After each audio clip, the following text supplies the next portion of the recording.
Hello friends, welcome to my YouTube channel the learning dose. Friends, आज की हम इस वीडियो में क्लास 9th का हिंदी ए का हम लोग मॉडल्स पेपर का यहाँ पे सॉल्यूशंस करने वाले हैं।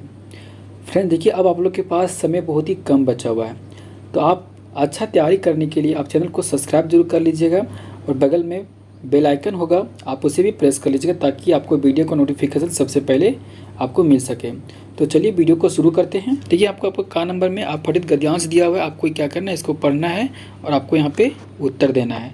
तो चलिए देखिए, पहले इसको हम लोग पढ़ते हैं। यहाँ पे आपको बोल रहा है कि दैनिक जीवन में हम अनेक लोगों से मिलते हैं। हम लोग क्या करते हैं, हर दिन कोई ना किसी से मिलते रहते हैं, जो विभिन्न प्रकार के काम करते हैं। वो अलग अलग काम करते हैं, जैसे कि सड़क पर ठेला लगाने वाला, दूध वाला, नगर निगम में सफाई कर्मी, आगे देखिए कार्यालय कर्मी, स्कूल अध्यापक, हमारी सहकर्मी और कई अन्य लोग। देखिए यहाँ पे शिक्षा, वेतन, परंपरागत चलन और व्यवसाय के स्तर पर कुछ लोग निम्न स्तर पर भी कार्य करते हैं। देखिए यहाँ पे आपको बताया जा रहा है कि कोई क्या होता है, निम्न स्तर में भी काम करता है और कोई उच्च स्तर का भी काम करता है। तो यहाँ पे बताया जा रहा है कि वास्तव में पद महत्वपूर्ण क्या होता है, नहीं होता है। पद यहाँ पे महत्वपूर्ण नहीं होता है, बल्कि कार्य के प्रति समर्पण और ईमानदारी से किए गए कार्य में यहाँ पे पारदर्शिता ही महत्वपूर्ण होती है। तो यहाँ पे क्या बताया जा रहा है फ्रेंड्स कि आप अपने काम को क्या करें, कितने ईमानदारी से कार्य कर रहे हैं, ये यहाँ पे महत्वपूर्ण होता है। इस संदर्भ में अगर बात किया जाए तो देखिए यहाँ पे बताया जा रहा है कि गांधी जी से अच्छा और उत्कृष्ट उदाहरण किसका दिया जा सकता है। यहाँ पे महात्मा गांधी का उदाहरण देके आपको यहाँ पे समझाना चाह रहा है। आगे आपको यह बताया जा रहा है कि जिन्होंने अपने हर कार्य को गरिमामय माना, उन्होंने अपने सहयोगियों को श्रम की महिमा बतलाई। आगे देखिए यहाँ पे बताया जा रहा है, दक्षिण अफ्रीका में भारतीयों के लिए संघर्ष करते हुए उन्होंने सफाई करने जैसे कार्य को भी कभी नीचे नहीं समझा और इसी कारण से क्या हुआ था, स्वयं उनकी पत्नी कस्तूरबा से भी उनका मतभेद हो गया था। इस कारण से उनका जो वाइफ थे, कौन, कस्तूरबा गांधी, उनसे भी क्या होता, मतभेद हो जाता था इनका। आगे बताया जा रहा है कि बाबा अम्बेडकर ने भी समाज द्वारा तिरस्कृत रोगियों की सेवा में अपना संपूर्ण जीवन समर्पित कर दिया। यहाँ पे बाबा अम्बेडकर के बारे में बताया जा रहा है, जो कि क्या चीज़ थे, रोगियों के सेवा में भी अपना बहुत बड़ा योगदान उनका दिया हुआ था। आगे बताया जा रहा है कि सुंदरलाल बहुगुणा ने अपने प्रसिद्ध चिपको आंदोलन के माध्यम से पेड़ों को संरक्षण प्रदान किया। देखिए, जो सुंदरलाल बहुगुणा थे, क्या थे, चिपको मूवमेंट, जो चिपको आंदोलन था, उनका ये नेतृत्व किए थे और इनका नेतृत्व से क्या हुआ था, पेड़ों का भी बहुत संरक्षण प्रदान हुआ था। यहाँ आगे बताया जा रहा है कि इनमें से किसी ने भी कभी कोई सत्ता प्राप्त नहीं की, बल्कि अपने जन कल्याणकारी कार्यों के से लोगों के दिलों में शासन किया और अमर हो गए। यहाँ पे ये बताया जा रहा है फ्रेंड्स कि जो भी ये लोग थे, क्या कि अपने कामों से लोगों के दिल में अपना जगह बना लिए और ये सदा के लिए अमर हो गए। आगे यहाँ पे देखिए कि इसका, चलिए क्वेश्चन नंबर 1 की ओर। देखिए क्वेश्चन नंबर 1 बोला कि गांधी की पत्नी का क्या नाम था। तो इसका आंसर क्या हो जाएगा, देखिए कस्तूरबा गांधी इसका सही आंसर हो जाएगा। आगे देखिए, दैनिक जीवन में लोगों को हम कौन कौन से कार्य करते हुए देखते हैं। तो इसका आंसर क्या हो जाएगा, दैनिक जीवन में कुछ लोग तो निम्न स्तर पर कार्य करते हैं, तो कुछ उच्च स्तर पर कार्य करते हैं। आगे देखिए इसका तीसरा नंबर। देखिए इसका तीसरा नंबर बोल रहा है कि बाबा अम्बेडकर और सुंदरलाल बहुगुणा, यहाँ पे बहुगुणा होगा फ्रेंड्स, बहुगुणा हो गया है, अपने किन किन कार्यों के लिए जाने जाते हैं, ये आपको बताना है। तो देखिए, बाबा अम्बेडकर समाज द्वारा तिरस्कृत रोगियों के सेवा तथा सुंदरलाल यहाँ पे बहुगुणा चिपको आंदोलन के माध्यम से पेड़ों को संरक्षण प्रदान करने के लिए जाने जाते थे। ये यहाँ पे क्या बताया जा रहा है, जो बाबा अम्बेडकर जो थे, ये क्या चीज़, रोगियों की सेवा करते थे, और जो ये सुंदरलाल बहुगुणा थे, चिपको आंदोलन से क्या करते थे, पेड़ों को संरक्षण प्रदान करते थे। आगे देखिए इसका खंड खा की ओर। देखिए यहाँ पे क्वेश्चन नंबर इसका 4 बोल रहा है कि निम्नलिखित प्रश्नों में से किन्हीं 4 प्रश्नों को ही आपको उत्तर देना है। चलिए हम लोग लेकिन सारा आंसर को देखेंगे। बालिका मेना ने सेनापति हे को अपनी कौन कौन से तर्क देकर महल की रक्षा के लिए प्रेरित किया। जब वहाँ पे सेनापति क्या हुए थे, वो महल को ध्वस्त करने के लिए आए हुए थे, तो जो मेना थी वो क्या, किस किस बातों को कहकर वो महल को बचाना चाहते थे, ये आपको बताना है। देखिए, तो बालिका मेना ने सेनापति हे को निम्नलिखित तर्क देकर महल की रक्षा करने के लिए प्रेरित किया था। जैसे इसका पॉइंट यहाँ पे देखिए, इस जड़ पदार्थ महल ने आपका कोई अपराध नहीं किया है, अतः इसका विध्वंस नहीं होना चाहिए। ये उनको समझाना चाहिए कि ये आपको महल क्या किया, आपको कोई नुकसान नहीं पहुंचाया है, तो इसलिए आप इसको छोड़ दीजिए, इसको विध्वंस नहीं कीजिए। आगे बताया जाए कि जिन्होंने आपके विरुद्ध शस्त्र उठाए हैं, मैं भी उन्हें दोषी मानती हूँ, पर आप उन्हें सजा दीजिए। आगे देखिए, आगे नंबर अगला बोल रहा है कि यह स्थान मुझे बहुत ज़्यादा क्या है, प्रिय है। ये महल उनका क्या था, बहुत ज़्यादा प्रिय था, क्योंकि ये वहीं पे क्या किए थे, जन्म लिए थे, इसलिए उनको यहाँ पे उनको पसंद था। और यहाँ पे इनका ये जो घर था वो उनका पैतृक घर था, मतलब कि उनके पिताजी का घर था, तो इसलिए भी उनको बहुत ज़्यादा पसंद था। आगे देखिए, मैं आपकी पुत्री मेरी की सहेली हूँ, वह यहाँ आया करती थी और तब आप भी यहाँ आते थे। और यहाँ पे बताना चाह रहे कि जो आपकी पुत्री थी वो क्या हमारी सहेली है और आप भी यहाँ पे आया करते थे। तो इस तरह से कुछ कुछ पॉइंट देके वो मैना जो है क्या करना चाहती है, वो महल को बचाना चाहती है। तो ये था बहुत ही सिंपल और सरल में उत्तर फ्रेंड्स। चलिए आगे देखिए, इसका खा नंबर आगे बोला है कि महादेवी वर्मा उर्दू फारसी क्यों नहीं सीख पाई, ये आपको बताना है। जो महादेवी वर्मा थी उर्दू और फारसी क्यों नहीं सीख पाई, ये आपसे पूछा जा रहा है। तो देखिए इसका आंसर क्या हो जाएगा, महादेवी वर्मा को उर्दू फारसी में बिल्कुल भी रुचि नहीं था, उनको कोई भी इंटरेस्ट वगैरह नहीं था। तो वो क्या करती थी, उनके शब्दों में ये बाबा अवश्य चाहते थे कि मैं उर्दू फारसी सीख लूँ, लेकिन वो क्या करती थी, वह हमेशा वश की नहीं थी। इसलिए जब उन्हें उर्दू पढ़ाने के लिए मौलवी साहब घर में आते थे तो लेखिका चरपाई के नीचे छिप जाती थी। देखिए, जब मौलवी क्या आते थे उनके घर उर्दू सिखाने के लिए आते थे तो वो चरपाई मतलब में वो क्या करते थे, नीचे छिप जाती थी। तो इस तरह से महादेवी वर्मा उर्दू फारसी नहीं सीख पाई। फ्रेंड्स, आपको ये समझ में आ गया होगा। चलिए आगे देखते हैं इसका गा नंबर। आते हैं गा नंबर। कोयल की कुक सुनकर कवि की क्या प्रतिक्रिया थी, ये आपको बताना है। तो देखिए इसका आंसर क्या हो जाएगा, कोयल की कुक सुनकर कवि को लगा कि जैसे वह किसी का संदेश लाई है। जब वहाँ पे कुकू का आवाज़ आता था तो उनको ऐसा लगता था कि कोई मेहमान आने वाला है, इसलिए कवि उससे कहता है कि तुम चुप क्यों हो जाती हो, कोयल स्पष्ट बोलो। चलिए, तो ये इसका आंसर था। आगे देखते हैं, बच्चे काम पर जा रहे हैं, कविता के आधार पर कवि क्या बताना चाह रहे हैं, ये आपको बताना है। ठीक है, इसका आंसर क्या हो जाएगा, इस कविता में कवि ने समाज को जगाने के लिए दो प्रकार के प्रयत्न किए हैं। देखते हैं कौन कौन प्रयत्न यहाँ पे किए हैं। देखिए, सबसे पहला उन्होंने सुबह सुबह कोहरे में काम पर जाते बच्चे को चित्र प्रस्तुत किया है। इससे क्या होता है कि पाठकों को हृदय में करुणा उपजाने का प्रयास किए हैं। दूसरा बात यहाँ पे उन्होंने क्या किया, संवेदना शून्य समाज पर व्यंग्य किया है। समाज के लोग बाल मजदूरी को क्या कहते हैं, देखकर चिंतित तो नहीं होते हैं, वे इसे सामान्य बात कहकर टाल देते हैं। कवि ने इस भावनाशून्यता को भयानक कहा है। इस प्रकार कवि बतलाना चाहते हैं कि बाल श्रम पर व्यवहारिक प्रतिबंध लगाना चाहिए। देखिए, यहाँ पे बताना चाह रहे हैं कि जो बाल मजदूरी है क्या, ये बहुत ही सरासर गलत है, तो इसको क्या करें, मजदूरी को, बाल जो मजदूरी होता है इसको बंद करना चाहिए। तो चलिए अगला देखते हैं इसका। आगे देखिए, बोला कि सखी ने गोपी से कृष्ण का, अगला क्वेश्चन बोल रहा है कि सखी ने गोपी से कृष्ण का कैसा रूप धारण करने का आग्रह किया था। तो इसका आंसर क्या हो जाएगा, देखिए, सखी गोपी ने वही सब कुछ धारण करने के लिए कहती है जो कृष्ण धारण करते हैं। जैसे कि क्या किया, सखी ने गोपी से आग्रह किया था कि वह कृष्णा के समान सर पर मोर पंखों का मुकुट धारण करे, गले में गुंजों की माला पहने, तन पर पीले वस्त्र पहने, हाथों में लाठी थामे और पशुओं के संग विचरण करे। तो ये हमारा इसका क्या फ्रेंड्स आंसर हो गया।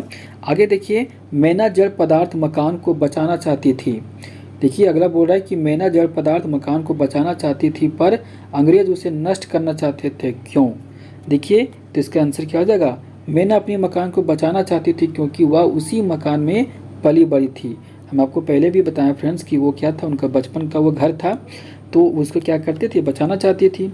वह मकान उसकी पैतृक धरोहर थी, मतलब कि वो उनका पिता का यहाँ पे घर था, वो वहाँ पे क्या बचपन से वो बड़ी पली थी। आगे देखिए, उसी में मैना की बचपन की पिता की परिवार की आधे समाई हुई थी। उनका पूरा बचपन का आधे वगैरह पिता का और उनका परिवार का आधे क्या थे, उस घर से जुड़ी हुई थी।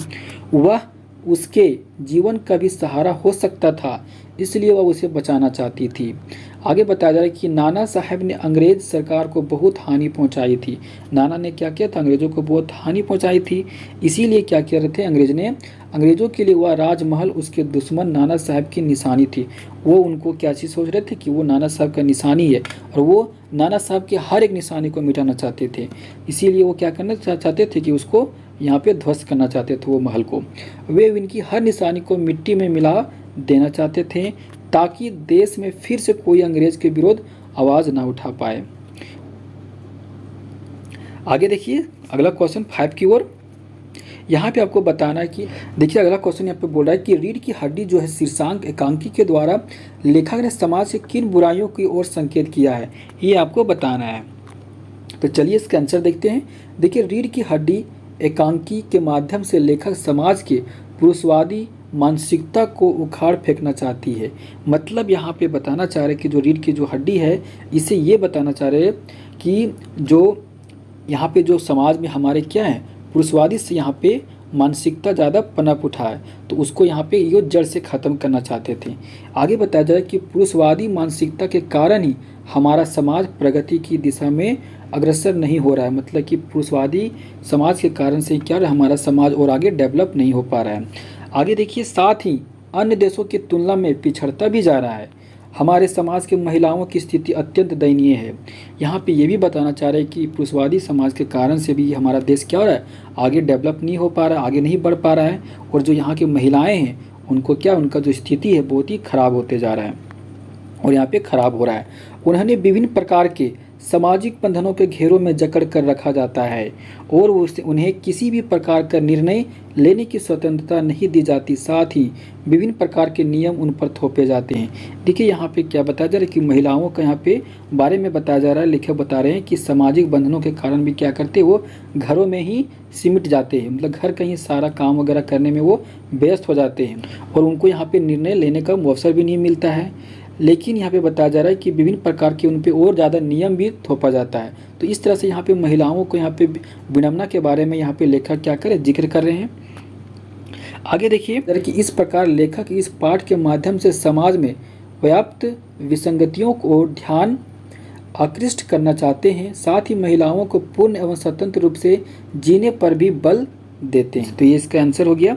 चलिए अगला देखते हैं। देखिए खा नंबर बोला कि गरीब आदमी का शमशान नहीं उजाड़ना चाहिए। इसका आशय स्पष्ट करना, जो गरीब आदमी का शमशान नहीं उजाड़ना चाहिए, इसे आपको क्या समझ में आ रहा है ये आपको बताना है। तो देखिए गरीब आदमी का शमशान नहीं उजाड़ना चाहिए, इस कथन का आशय यह है कि गरीबों के रहने का सहारा नहीं छीनना चाहिए। माटी वाली जब एक दिन मजदूरी करके घर पहुंचती है तो उसके पति की मृत्यु हो चुकी होती है। जब वो काम से आती माटी वाली तो क्या देखती है, उनका पति का मृत्यु हो चुका है। अब उसके सामने विस्थापन से ज़्यादा पति के अंतिम संस्कार की चिंता होती है, क्योंकि देखिए बांध के कारण सारे शमशान पानी में क्या हुए थे, डूब चुके होते हैं। उसके लिए घर और शमशान में कोई अंतर नहीं रह जाता है।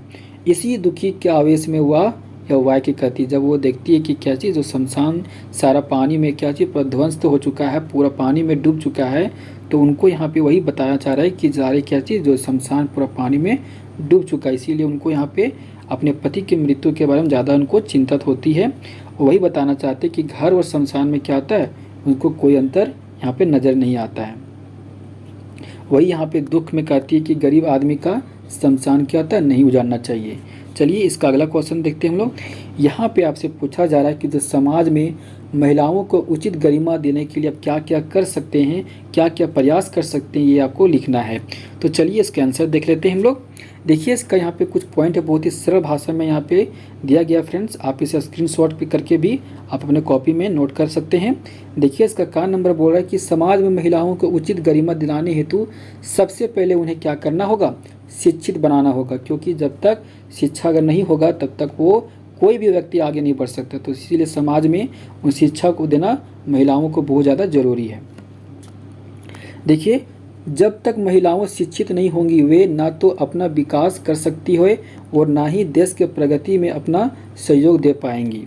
आगे देखिए, नारी को पुरुष में समान अधिकार और सम्मान दिलाने के लिए समाज को जागरूक किया जाना चाहिए। महिलाएं किसी भी मायने में पुरुष से कम नहीं है। देखिए, सबसे पहले यहाँ पे ये भी बताया जा रहा है कि महिला और पुरुष में भी कोई क्या भेदभाव नहीं होना चाहिए, दोनों को इक्वल राइट देना चाहिए, समान अधिकार देना चाहिए। आगे बताया जा रहा है कि महिलाओं को आत्मरक्षा के विभिन्न उपायों एवं कौशल का ज्ञान कराना चाहिए, जिससे क्या होगी, अपनी रक्षा स्वयं करने में समर्थ हो जाएंगी वो। आगे देखिए, इसका बताया जा रहा है कि महिलाओं के कल्याण के लिए सरकार द्वारा बनाई गई सभी योजनाओं को लागू करवाने की कोशिश करना चाहिए और हर महिला को उसको फ़ायदा मिलना चाहिए। मतलब कि जो भी यहाँ पे सरकार के द्वारा क्या जो भी यहाँ पे योजना लागू हुआ महिलाओं के लिए, उसको क्या लागू करना चाहिए अच्छे से, और ताकि वो क्या महिलाओं को फ़ायदा हो और इससे उनको भी बेनिफिट हो और आगे वो प्रगति कर सके। चलिए अगला देखते हैं इसका 6 नंबर। देखिए यहाँ पे खंड ग में रचना। देखिए अगला क्वेश्चन बोला कि 4 दिनों की अवकाश हेतु प्रधानाध्यापक को एक आवेदन पत्र लिखना है आपको।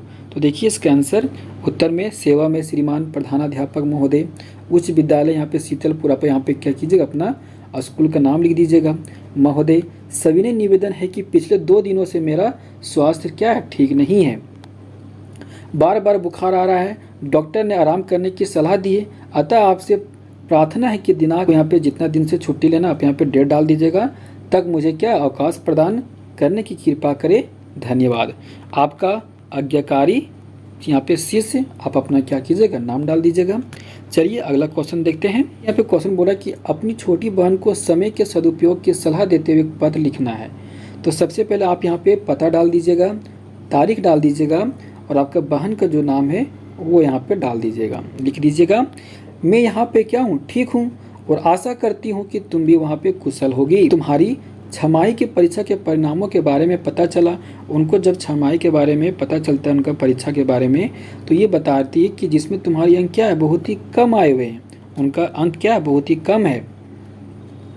अब तुम्हारी वार्षिक परीक्षा भी आने वाली, उनका फाइनल एग्जाम क्या है, बहुत जल्दी आने वाला है। इसलिए मैं तुम्हें यही कहना चाहूँगी कि हमेशा की तरह पढ़ाई को कल पर मत छोड़ो।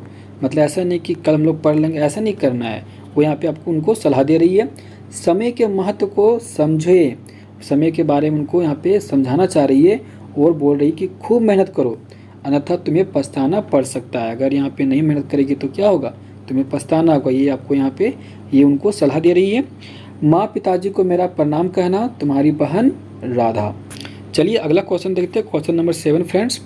देखिए यहाँ पे बोला कि दिए गए संकेत बिंदुओं के आधार पर निम्नलिखित में से किसी एक विषय पर निबंध लिखना है। अब आपको यहाँ पे क्या करना है, निबंध लिखना है, ठीक है। जैसे देखिए, पर्यावरण प्रदूषण एक गंभीर समस्या है, इसके बारे में आपको लिखना है। संकेत बिंदु आपको यहाँ पे अर्थ, प्रदूषण के प्रकार, प्रदूषण के कारण, सुधार के उपाय और उपसंहार, सभी को यहाँ पे टॉपिक वाइज क्या करना है, आपको यहाँ पे बना के एक निबंध तैयार करना है। तो चलिए हम एक एक करके देख लेते हैं। जैसे कि अर्थ में, पर्यावरण के किसी भी घटक में होने वाली खराब परिवर्तन जिससे जीव जगत पर बुरा प्रभाव पड़ता है, पर्यावरण प्रदूषण कहलाता है। पर्यावरण प्रदूषण में मानव की विकास प्रक्रिया, औद्योगिकरण तथा नगरीकरण आदि का महत्वपूर्ण योगदान है। आगे देखिए, प्रदूषण के प्रकार। पर्यावरणीय घटकों के आधार पर पर्यावरणीय प्रदूषण को भी मृदा, वायु, जल एवं ध्वनि प्रदूषण आदि में बांटा जाता है। प्रदूषण के कारण में प्राकृतिक संतुलन का तेजी से बिगड़ते जाना इसके मूल में है। मनुष्य के स्वार्थीपूर्ण गतिविधियों, मनुष्य अपने स्वार्थ के लिए प्राकृतिक संसाधनों का क्या होता है, अविवेकपूर्ण दोहन और दुरुपयोग करने लगता है। तो इससे क्या होता है, प्रदूषण का भी एक कारण है ये सब। आगे देखिए फ्रेंड्स, अगला आपको कंप्यूटर के बारे में लिखना था, तो आप इसे देख सकते हैं और आप इसे पे राइट डाउन कर सकते हैं। चलिए हम लोग अगला क्वेश्चन 8 की ओर चलते हैं। देखिए क्वेश्चन नंबर 8 क्या बोला कि विद्यालय में स्वच्छता अभियान को लेकर 2 मित्रों के बीच में हुए संवाद को लिखना है। तो देखिए यहाँ पे 2 यहाँ पे मित्र रमेश और कमल के बारे में यहाँ पे वार्तालाप होगी। जैसे कि मित्र रमेश बोल रहा है कि मित्र, तुम्हें पता है कि प्रधानमंत्री नरेंद्र मोदी द्वारा शुरू किए गए स्वच्छ भारत अभियान का कितना सफल रहा। तो यहाँ पे देखिए कमल क्या बोल रहे हैं, रमेश, हाँ मित्र, आज पूरे भारत में स्वच्छता को क्या प्राथमिकता दी जा रही है। आगे देखिए रमेश में अगर बात होता है, रमेश फिर क्या बोला है कि बिल्कुल, इस अभियान में बच्चे बूढ़े सभी ने मिलकर अपने अपने स्तर पर सराहनीय कार्य किए हैं। तो फिर कमल बोलता है, हाँ मित्र, तभी तो यह एक सफल अभियान बन पाया है। फिर रमेश भी यहाँ पे बता रहे हैं कि तुम्हें पता है कि स्वयं प्रधानमंत्री जी ने यह बात कही कि मैं इस अभियान की सफलता के लिए टीम इंडिया को धन्यवाद देता हूँ। आगे भी देखिए, आगे फिर कमल के बारे में, कमल क्या बोलते हैं, सच में मित्र, स्वच्छ भारत का सपना इस अभियान द्वारा ही स्वयं होता दिखाई दे रहा है। अगला देखिए, कमल रमेश बताता है, हाँ हम सभी को क्या भारत को स्वच्छ बनाने में अपना योगदान देना चाहिए ताकि भारत पूरे विश्व में एक अनोखी पहचान बनने में सफल हो सके। कमल के बारे में देखिए, बिल्कुल सही कहा मित्र, सभी भारतवासी मिलकर इस लक्ष्य को शीघ्र ही प्राप्त कर लेंगे। देखिए यहाँ पे कमल और रमेश में वार्तालाप हुआ था, इनको यहाँ पे लिखना था। तो आप भी यहाँ पे जब भी आपको एग्जाम में कुछ भी दिया जाएगा तो आप वहाँ पे राइट डाउन कर लीजिएगा कि चलिए अगला देखिए, अथवा में आपका था कोरोना महामारी के विषय में दो मित्रों के बीच में संवाद को लिखिए। तो यहाँ पे राजू और दीपक के बारे में लोग देखेंगे कोरोना के बारे में। तो चलिए देखिए, राजू और दीपक के बारे में यहाँ पे वार्तालाप होगा। सुप्रभात मित्र, कैसे हो? तो दीपक बोलते कि मैं ठीक हूँ, तुम कैसे हो? आगे देखिए, राजू का कहना है ठीक हूँ, परंतु आजकल पढ़ाई को लेकर थोड़ा चिंतित हूँ। तब दीपक क्या बोलता, हाँ दोस्त, इस कोरोना महामारी का हमारे शिक्षा को बहुत प्रभावित किया है। कोरोना के कारण को क्या शिक्षा भी बहुत ज़्यादा प्रभावित हुआ है। आगे देखिए, राजू के फिर बोलता है कि पढ़ाई के साथ साथ रोजमर्रा की ज़िंदगी भी क्या हुआ प्रभावित है। फिर आगे दीपक बोलता है कि हाँ दोस्त, कोरोना मरीज की संख्या क्या तो बढ़ती जा रही है, ऐसे में लॉकडाउन खोलने की उम्मीद नहीं दिख रही है। तब राजू बोलता है कि ऑनलाइन पढ़ाई तो कर रहे हो ना? तो दीपक क्या बोलता है, हाँ परंतु स्कूल में पढ़ाने की बात ही कुछ और है। तो आगे देखिए, बोला दीपक, हाँ परंतु स्कूल में पढ़ने की बात ही क्या कुछ और है। राजू फिर बोलता है कि हाँ मित्र, ये तो तुम सही कह रहे हो। फिर दीपक क्या बोलता है, देखिए ईश्वर की प्रार्थना है कि जल्द से जल्द ये महामारी हमारे देश में ख़त्म हो जाए, जिससे आम जिंदगी फिर से पहले जैसी। तो फ्रेंड्स, ये हमारा आज का वीडियो था। फ्रेंड्स, अगर आप ये चैनल में नए हैं तो चैनल को सब्सक्राइब जरूर कर लीजिएगा, क्योंकि मेरे चैनल में आप ही लोग से इंपॉर्टेंट वीडियो बनाते रहते हो। और हाँ, बगल में उसका बेल आइकन भी होगा, बेल आइकन को भी प्रेस कर दीजिएगा और ये अपने दोस्तों को भी इसे क्या कीजिएगा, शेयर कर दीजिएगा, ताकि उनको भी इस वीडियो से मदद मिल सके। मिलते हैं अगले वीडियो में, तब तक के लिए जय हिंद, जय भारत।